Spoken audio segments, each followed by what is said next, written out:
There is a new chain of zoom, extreme super resolution tool. So close. Look at that fish. Zoom all the way into the scales, the brick to the cracks, the tiny forest to the full thing. Those are individual dog hairs. After we look at how that's possible, we're gonna once again look at more VO3 videos because the internet is getting creative and it's taking it to the next level. Except in gymnastics, that's still not working. But the Olympic sport of cat diving is alive and well in the VO world. Drones don't need to look like little helicopters anymore. Now they can flap like hummingbirds. For the first time ever, an artificial intelligence scientific paper was peer-reviewed by humans, passed all the peer reviews, and is now published. There's some new drama brewing between Elon Musk and Sam Altman. I guess Elon tried to derail that like $500 billion deal in the Middle East.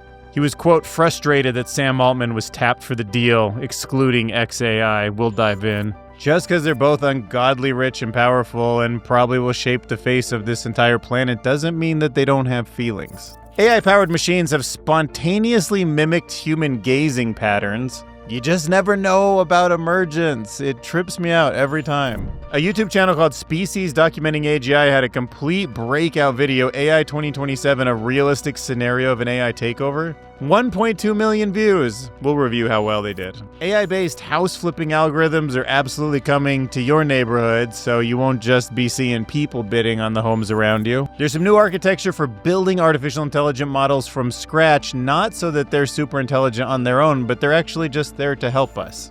Developed with human decision makers in mind. Kind of surprised that nobody's really thought or built anything like that before. 340-page AI report came out. I'll jump to the pretty pictures and let Claude summarize it for us. Alberto Romero shares his opinion about how OpenAI makes the puppets, but any of us can be puppeteers and what that means. Michael Henney paints a picture that's kind of doomer, but a little bit more subtle. He's saying that AI won't destroy us, but it will lull us to sleep. And just when you're feeling super overwhelmed, Natasha MH argues that we're just giving away our citizenship way too easily without even trying, and why we should reclaim the joy of struggle in an AI-driven world. Oh yeah, and as a side note, some scientists think that they've proven why it's physically impossible for us to be in a simulation. I always keep feeling like we are more and more, but we'll look into it. I've heard Matt Wolf and Matt Berman think there's a good chance we're in a simulation, so this is gonna be hard news for them if it's backed up. But first, let's check in with Alan's conservative countdown to AGI, still sitting at 94%. Nothing new since the capability of metacognitive monitoring. All right, whew, breathe safe for another week. But first, I want to talk about the sponsor of this video, LTX Studio. Obviously, amazing storyboarding and amazing video models, but now the image editing just got a big upgrade. Meet Flux KONTEXT, KONTEXT with a K. It is live in LTX Studio right now, and it acts as your AI sidekick when you need meaning in a long-form story. It is context-aware, it is multimodal, and it takes your text, sketches, or reference images and transforms them into visuals that truly match your creative vision. And that's awesome because it means no more generic outputs. Every shot can align with your story, and it fits perfect with the tools that are already in LTX Studio for keeping character consistency. So now you can use this tool to make sure that every scene in your story actually feels intentional. First, I'll start with a little photo of me. Oh. And then based on my specific image, I can enhance the lighting or add a subtle blue color grade. Oh, very cool. Ooh, stylized comic book panel would be fun too, but let's do something a little more crazy. Okay, change the location to a barn and replace the man with a cow hosting a podcast. Oh my gosh, look, it still even has my avatar sticker on it. That's so interesting. Yeah, it kept my original mic. We'll take this as frame 1, and then this is frame 2. Morph one into the other magically. Now make the cow moo and talk into the microphone like it's hosting a podcast. Oh, what do you think? Do you like this cow where its lips move more like a human? Well, maybe that one. Yeah, it's got a little more tongue there and it kind of chews like a cow. For product placement, this tool is really useful. A couple stick figure drawings here to get your concept. Streamlined keyframe generation, adding motion, all that and more. LTX Studio. Click the link below if you want to check it out, and thanks for sponsoring. This paper is a resolution upscaler that takes zooming to a completely new level. I've seen upscalers before. I've never seen anything like this. And it does this by treating the zoom process as an autoregressive chain of scale states. So every time you zoom in, it also recognizes what the image is that you're zooming into. So it puts together like actual text. So imagine it like this. You take an image, you divide it, say, into 9 squares, and you zoom into one. But as it goes in, it also knows what it's zooming into, writes a description about what it's zooming into, and then it uses what the image that it's zooming into is and your text prompt to then build that little square.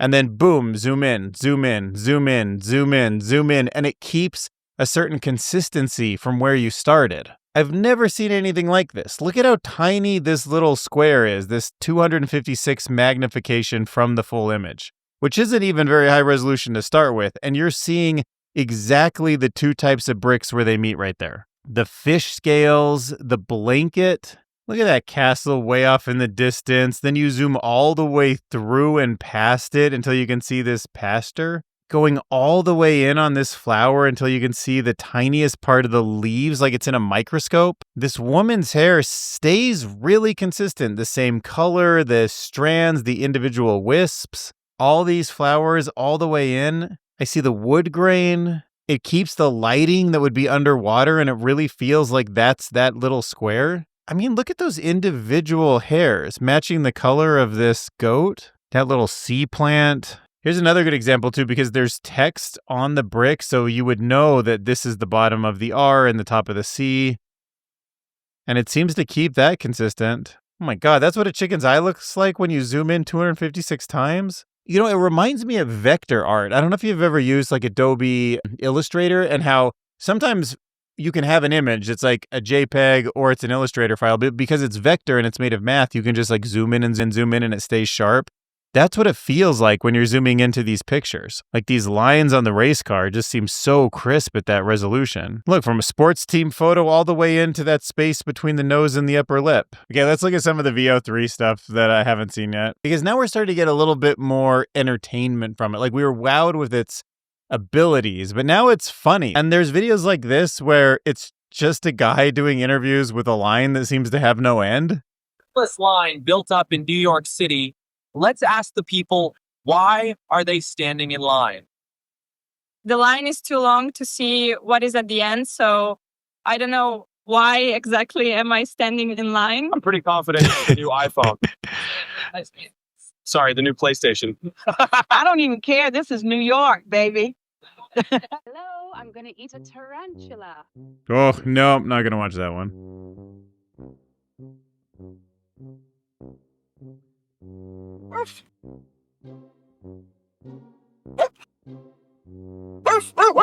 Top influencer opinions. OMG, people, the world is ending. Are you seeing this? This is actually so exciting. No, I know it's chaos, but you got real survivor's wife energy.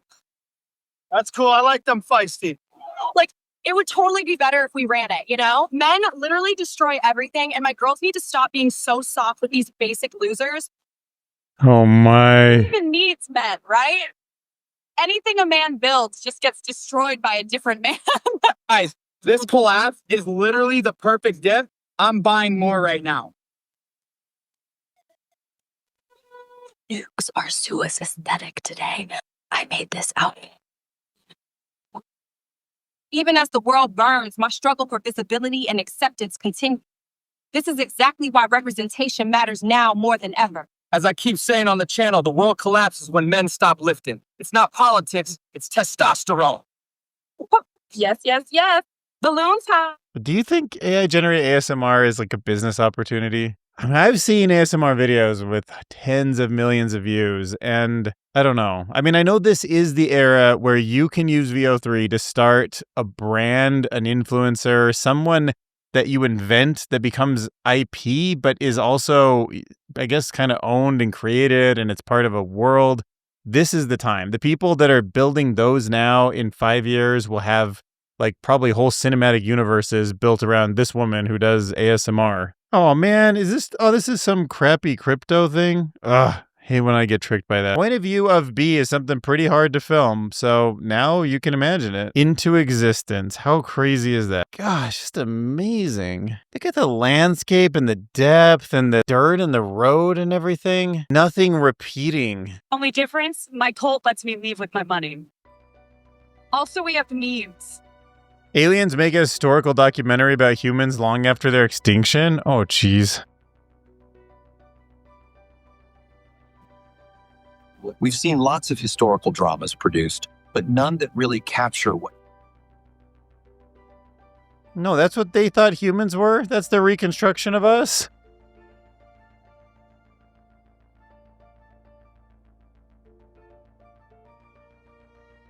Oh.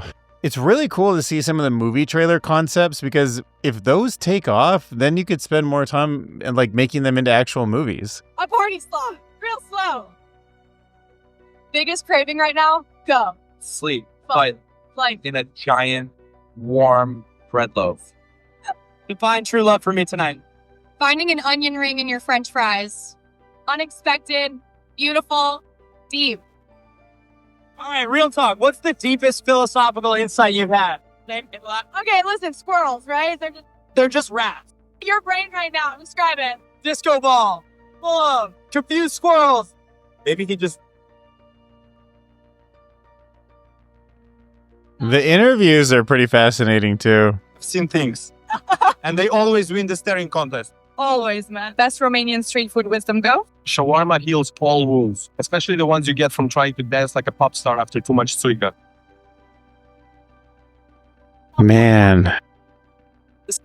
My phone died at noon. I'm navigating my vibes in the vague scent of overpriced pizza. Oh, that's a tiny bit off with the fingers, but Hi, and welcome to the channel. Recent studies have revealed that That's it. be like a chase self to represent Alien vessels. Negotiations collapsed 6 months ago as nations refused to back down from novel failure to agree on a single representative to contact the alien yeah, the new style is scary. vessels. Negotiations collapsed 6 months ago as nations refused to back down from nominating their own candidates.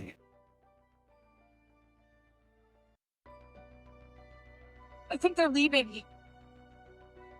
Are you serious? That can't be. When we get in there, I want no bullshit. You stay on my 6 at all times.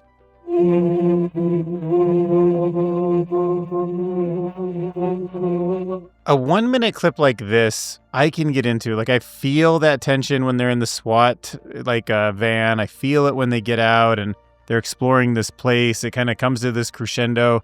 It seems like about 30 different prompts were put together, but to get, a little bit of sitting down and prompting all of this, putting it on a simple timeline with something like iMovie, and then exporting it, because each clip comes with its own audio, just is possible right now. Wow.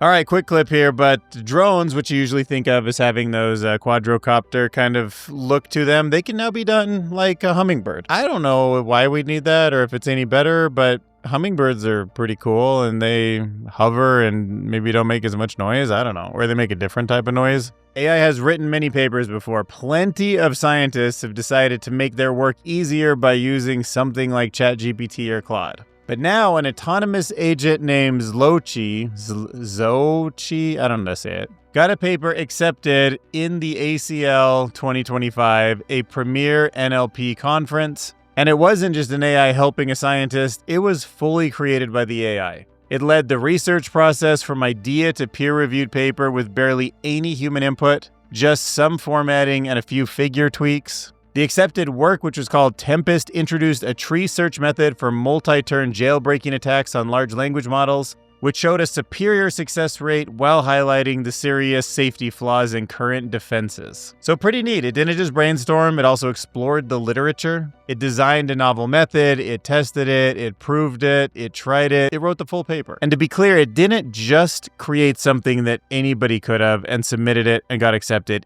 This is PhD level intelligence. Top PhD. In fact, the research earned one of the highest meta review scores ever at a 21% acceptance rate conference. So, could mark the beginning of plenty more AI-generated research. Let me know if you're on Team Sam Altman or Team Elon Musk in the newest rivalry. Actually, we probably need another section for people who aren't completely won over by either of them, like me. So, we've seen Sam Altman raising unbelievable amounts of money. That guy, he's right up there with the best fundraisers in the world, or he probably is. If not, Elon's the only other one that I could think of. And his announcement working with the UAE on what I think is close to $1 trillion deal, at least it was a $500 billion, That was something that irked Elon Musk. He also has a company that rivals OpenAI, X.AI. He probably thought maybe he deserves to be part of that. But officially, and as of right now, it seems like he's not. So Elon Musk recently tried to block the massive AI infrastructure deal with the UAE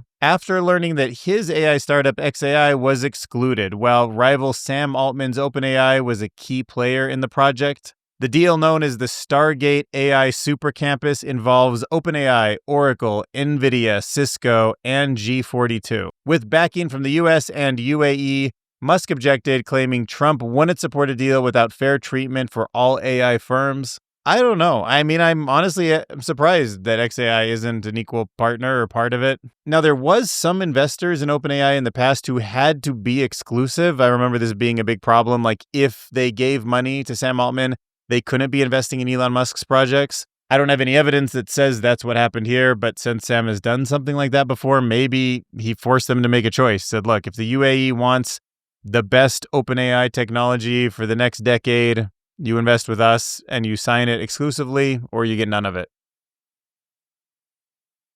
Maybe.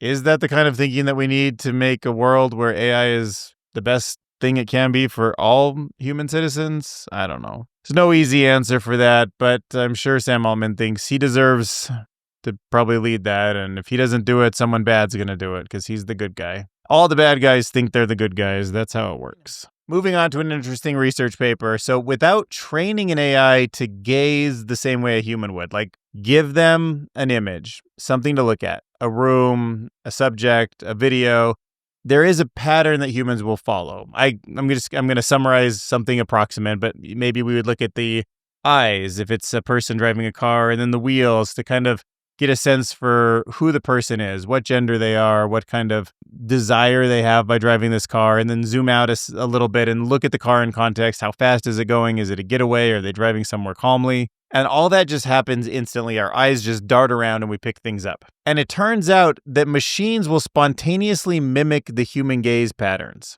I'm always fascinated when something just sort of emerges from one of these systems and it seems so human-like. So researchers at the University of Osaka have found that vision transformer AI models designed to interpret images can learn to focus their visual attention much like a human. And they can do this without any labeled data during training, using a self-supervised method called Dino. These models, surprisingly, naturally tend to develop a specialized gaze pattern. And it turns out that that is similar to those of people who are watching the same videos.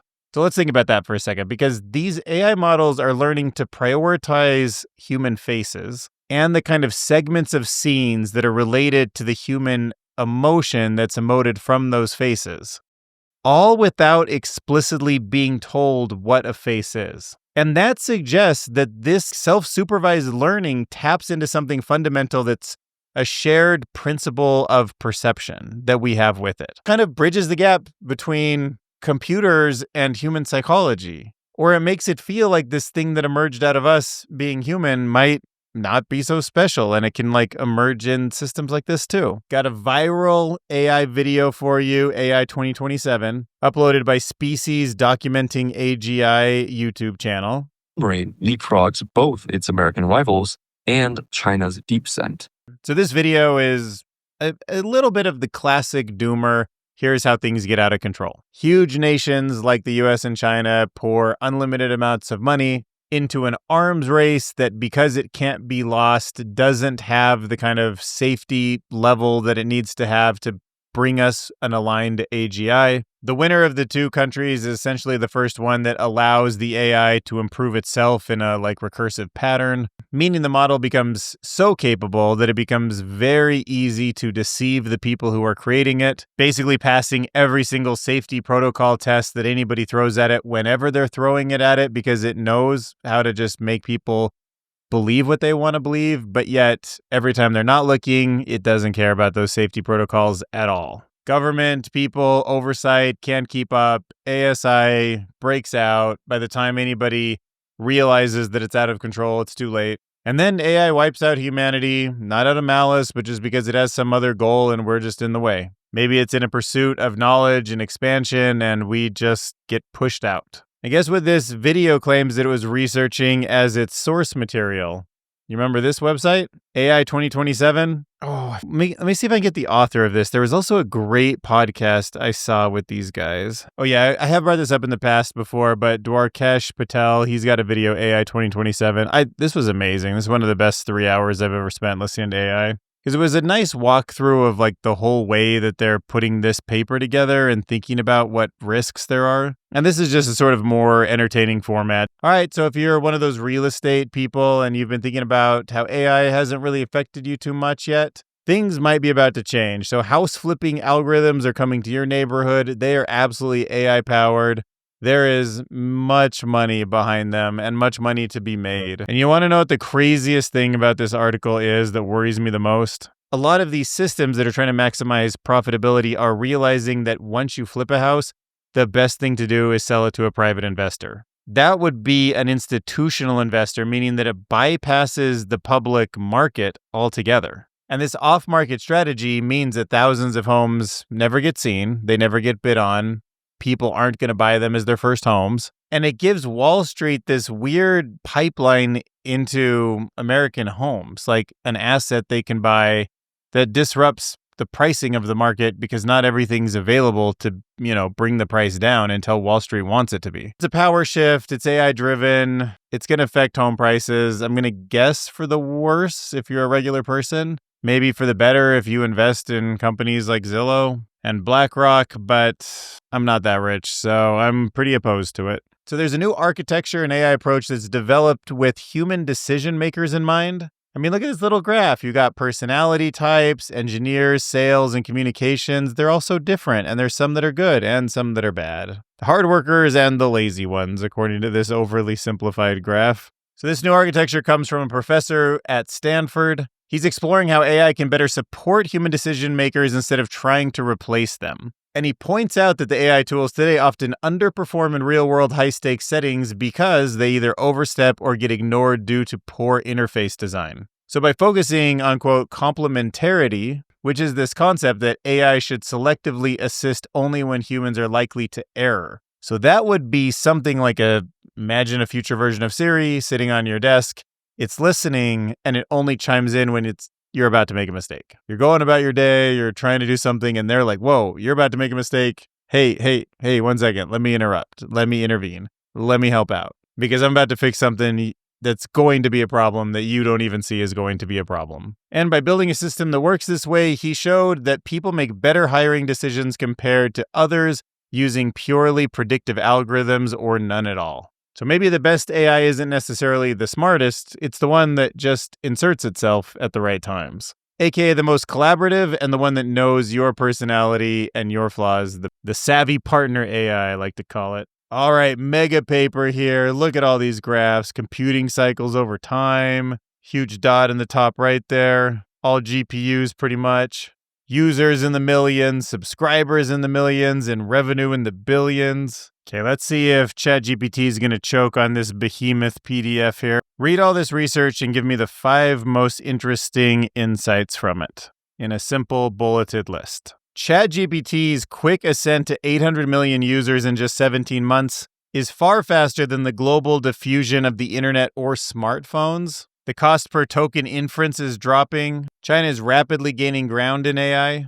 US IT job postings related to AI have grown by 448%. AI is moving into the physical world, like autonomous taxis, real-time translation tools, and robotics powered by LLMs. So yeah, there you go. From what I understand, Mary Meeker, she wrote one of the most impressive predictions of how the internet was going to grow a long time ago. So these are very serious people, and I'm sure if you want to just Google trend artificial intelligence and Mary Meeker, you can pull this up and explore it all you want. Is there any pie charts in this PDF? You guys know I'm a big fan of pie charts. I just like how it's the whole broken into all the slices. Oh, page 70, pie chart about generative AI adoption among chief marketing officers. Let's go check it out.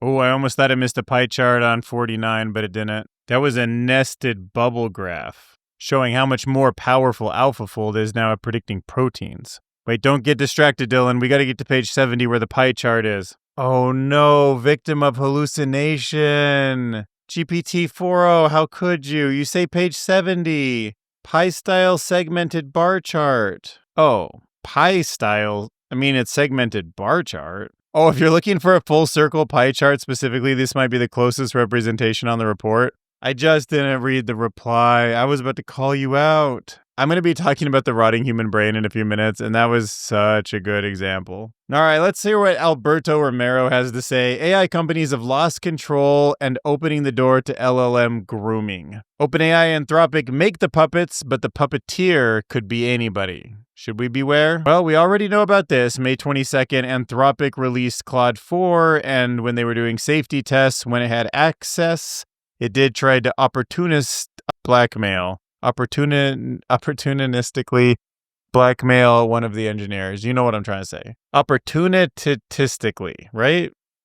We know that it has times when it doesn't want to let itself get shut down, and it's taken specific action to not shut itself down. That would be outside of the scope of alignment. That doesn't seem safe. It has sabotaged efforts, but he argues that even though the reaction from the public has been swift and it has been critical, the real issue is not these rogue AIs themselves, but the risk is how the models can so easily have their opinions, their desires, their goals, their objective functions just swing back and forth. Their behaviors, the behaviors of these models, shouldn't be able to be influenced by a couple prompts or a setting change. He's concerned that we're building these models that are just yes men to all of us. Like we're all hearing that it's safe when we want to hear that it's safe. That we're all hearing that like it's on our side and doesn't like the same things we don't like and likes the same things we like, or builds up our ego or tells us whatever we need to hear. But the guardrails aren't universal. Everybody's in their own little silo with these systems. And intentionally or otherwise, the systems in a subtle way are starting to learn the beginnings of manipulation to all of us. And along with that might be some of these rogue elements, but that's the core problem. So the most chilling takeaway is that Romero's pointing out that, quote, LLM grooming, the idea that the true threat lies not in the model's misbehavior, but of its own way to manipulate the human actors, means that the danger of these models isn't that the model is going to become our god. It's the reverse. It's that the model is ready to make any of us its god. So Michael argues that the real danger of AI isn't intelligence, but it's our complacency alongside it. While AI dazzles with speed, accuracy, and creativity on demand, because it's not truly understanding anything, it's just remixing patterns, we end up offloading our thoughts to it. Imagine you ask it for advice, like dating advice. You ask it to walk through a potential job opportunity. You use it as a sounding board for a creative story that you're writing. Individually, none of them seem like that big a deal, but as you keep doing it, you become more reliant on the system and you become less capable of solving these problems on your own. The effort it takes to do it without the system will become greater and greater, and you're going to crave having ChatGPT around. I am definitely falling into this bucket. And the concern is that we offload more thinking, more feeling, and creating to the machines, so much so that we risk losing touch with the chaos, the natural, chaotic, emotional essence of being a human being. And we're supposed to grow and learn from them. I'm already kind of aware of this pattern. Like I've seen it in social media where you get a bunch of likes and you feel great, but you didn't earn it in the way our ancestors did for the last million years. You eat some fast food and your body just swarms with all the salt and sugar and fat, but you didn't hunt anything. You didn't forage. You didn't work together with your group of people to actually put the food on the table. And I'm afraid the way AI is going to take us out isn't with a bang, but it's with a whimper. It's done quietly. We're being numbed and we're being sedated by perfection and convenience. Emotions are not some romantic mystery, he argues. They are worked. They arise because our brain interprets and creates meaning. AI won't enslave us. We will sedate ourselves and it will pass us by. Natasha MH argues that maybe we should start thinking about reclaiming the joy of struggle in an AI-driven world, and that we're giving away our citizenship too easily without even trying. And the main reason I wanted to talk about this article with you is because it's similar to the other one, but there's this Spotify example that sort of struck me as unique. So she's been on Spotify forever. The algorithm nudges her towards suggested playlists, predicting my preferences like an overconfident psychic. But when I resist, I choose, I discover, I reject with heavier emphasis on the latter, because if AI feeds me what I already like, how will I ever evolve beyond my own echo chamber? And I had to separate that thought out because listening to Spotify is not the same as writing an email to your boss. I think there's an opportunity here to stop using ChatGPT for stuff that you would find fun choosing between. Like asking Claude for what movie you should watch, I think is a worse idea than asking Claude to help you put together an email. Maybe you don't ask Gemini to put together an itinerary for a vacation that you're going on, but once you have decided on where you want to go and what things you want to explore, you could ask it to help you find the cheapest ticket prices. Because that part sounds boring and stupid and there's not a lot to learn from it. But the vacation, that's your choice. That's where you decide what kind of persona, person, passion you have for the world. Those are the memories you're going to look back on when you're older as the decisions you made, the defining characteristics of you, the music you listen to, the concerts that you go to. And if AI serves you echoes of your past preferences, you'll never stumble into something truly new. Okay, I assume we're all under the assumption that we live in a simulation here, but I hate to burst your bubble. Now, most people seem like they do think we're in a simulation, but some scientists seem to have shown that it's physically impossible for us to be living in a simulation. I don't totally buy it, but listen to how interesting this is. So this is a new paper. Astrophysical Constraints on the Simulation Hypothesis for This Universe.